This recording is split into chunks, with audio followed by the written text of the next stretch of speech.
ये नियम नहीं है बेटा, ये भावना है ना।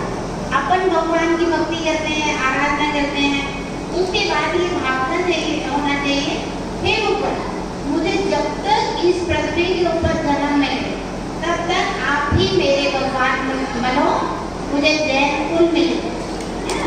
ये भावना है। नियम लेके भी क्या होगा, क्योंकि जन्म तो हमारा कर्म के निमित्त से होगा ना। ठीक है, हमारे नियम लेने से तो नहीं होगा कि हम जैन कुल में जन्म ले रहे हैं, नियम ले रहे हैं।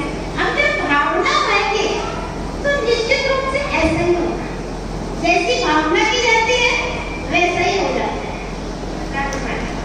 कल दीदी ने बताया कि कछुए के पेट काट के तालाब में फेंक दिए, फिर अगले जन्म में वो बेटा उससे पैदा हुआ और फिर उन्हीं के अपने पिताजी के मुनि बने थे, उनके हाथ पे काट दिए। उन्हें माता जी जैसे कर्म करते हैं वैसा फल मिलता है हमेशा से। तो आजकल की माता जी ऐसे ही हो रहा है कि अपने साथ कोई अच्छा कर रहा है, बुरा कर रहा है, तो अपने कर्मों का फल है, तो उनको तो कोई जोर या पाप लगता ही नहीं होगा।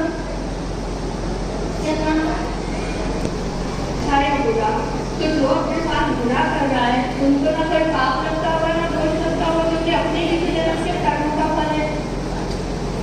नहीं, ऐसा नहीं। इनका बहुत अच्छा प्रश्न है। इनमें ये प्रश्न है, अगर किसी ने मुझे गाली दी, मेरी निंदा की, मुझे मारा पीटा, मेरा धन हरण कर दिया, तो मेरे कर्म की वजह से हुआ है, तो उसको तो कोई पाप नहीं लगेगा। ऐसा नहीं है। अगर मुझे किसी ने गाली दी तो मेरे कर्म का उदय है, लेकिन उसने जो दुर्भाव किया है गाली देने का, उसको तो पाप। विराट का कथामंत्रे जनाए परिभूपते त्रैलोक्यं पात यत् पदव्यं स्वयं दंडे च पाति। आचार्य महाराज कहते हैं कि अगर कोई मेरा बुरा कर रहा है तो मेरे तो कर्मों की निंदा हो रही है, लेकिन वो अपने लिए कर्म बंद कर रहा है, तो वो अपना बुरा करके मेरा कर्म ढका रहा है, तो क्यों उसके ऊपर तोड़ करें। वो तो दया का पात्र है, बेचारा पाप कर्म बंद करके मेरे पापों को जला रहा है। कर्म बंद तो होगा उसको, लेकिन मेरा कर्म उदय में आ रहा है, और अगर हम काम विभाग से उसको सहन कर लेते हैं फिर तो कोई बात नहीं है, हमारा कर्म नहीं बनेगा। लेकिन अगर हम उससे दुश्मनी करते हैं, हाय हाय करते हैं, तो मेरे लिए कर्म का बंध। देव पूजा, गुरु आरती, स्वाध्याय, संयम पर एक ये जो षटकर्म है वो हम कर्तव्य बुद्धि से करते हैं, जबकि उससे भक्ति होना चाहिए। तो ये भक्ति कैसे हमें आ जाए? बहुत अच्छा है कि हम लोग देव पूजा गुरु उपासना करते हैं, उनके प्रति मेरे अंदर भाव कैसे जागना चाहिए। गुरु के मुख से जब हम पूजा के महत्व को समझते हैं, गुरु के मुख से जब हम सेवा के महत्व को समझते हैं, तो हमारे भावों में विशुद्धि पैदा होती है, और वो विशुद्धि ही मेरे दर्शन मोहिनी और चारित्र मोहिनी कर्म को ढीला करती है। और जब मेरा दर्शन मोहिनी चारित्र मोहिनी कर्म ढीला होगा, विशुद्धि बनेगी और हम सत्कर्म करेंगे, तो और विशुद्धि से और कर्म ढीला होता जाएगा, आगे बढ़ते जाएंगे।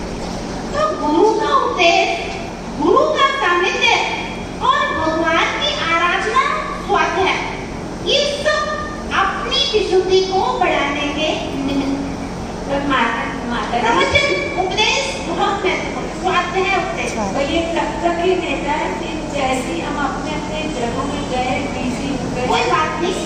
आचार्य महाराज ने कहा है कि जिनवाणी को सुनते सुनते समय असंख्यात गुण श्रेणी कर्म की निर्जरा होती है, तो कम से कम 1 घंटा तो आपकी निर्जरा हो रही है ना। हो सकता है उस निर्जरा के प्रभाव से आगे भी बातें आपके साथ में चली जाए, आपके चिंतन में चली जाए, है ना। तो धीरे धीरे करके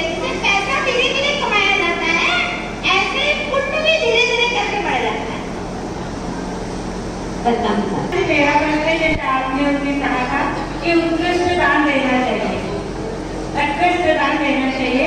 जैसे हम चौका नहीं लगाया, मतलब बहुत चौके लगते हैं तो इच्छा हो जाती कि चलो चौका न लगाते हुए कहीं अनाथ आश्रम में जाके गरीबों को भोजन करा दे, और मंदिरों में दान देने के बजाय किसी एक बच्चे को पढ़ा दे, तो ये कौन से दान की श्रेणी में आएगा?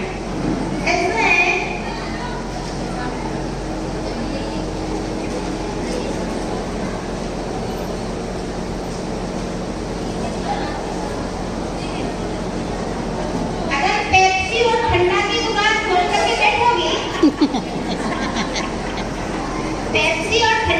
दुकान खोल करके बैठोगी, आइसक्रीम, पेप्सी, ठंडा, तो फिर इन लोगों के हिसाब से होगी।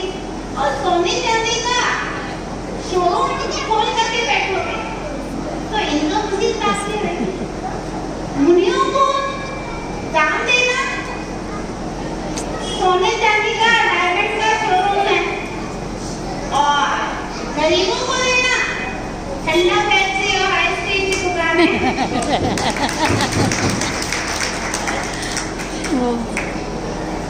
कारण है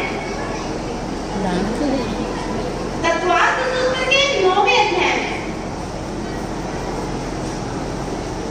निर्जरा के स्थान बताए।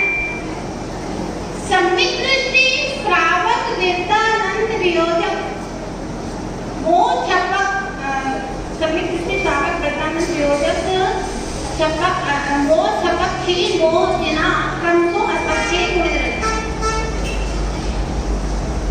सामान्य व्यक्ति को आप भोजन कराइए, सम्यक दृष्टि को भोजन कराइए, सम्यक दृष्टि को भोजन कराइए, एक प्रति श्रावक को भोजन कराइए, प्रति को कराइए, महाप्रति को कराइए।